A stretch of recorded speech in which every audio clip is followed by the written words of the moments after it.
Sema ninayo furaha vibaya mno kwa sababu kwanza waitaka kuichafua ligi yetu, pili wakataka kuichafua bodi yetu ya ligi, tatu wakataka kuichafua TFF yetu, na nne wakataka kumchafua Wallace Karia.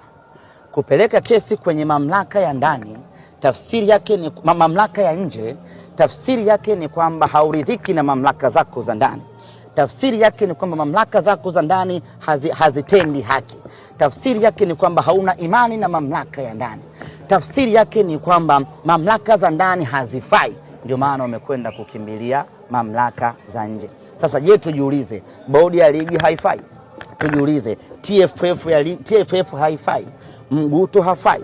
Karia hafai? Ni kutaka kuwatukanisha viongozi wetu ambao wanafanya kazi kubwa kubrandi huu mpira. Simba hii leo tuko fainali ya kafu ni kwa sababu ya ligi hii bora imetutengeneza Simba, ni kwa sababu ya TFF imara iliyotengeneza misingi imara ya mpira. Simba hii leo tuko fainali. Sasa anapotokea mtu anakwenda kuwachonjea TFF huko ili waonekane wabaya, sisi kama wadau wa mpira tunafurahia ushindi huu. Ni ushindi wa Wallace, wala hata sio wa Simba.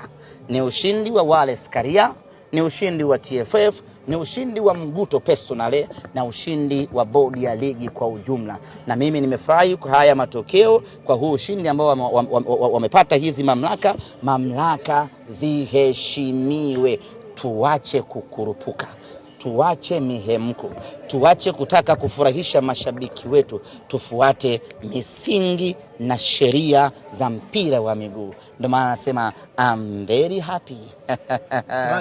Mara nyingi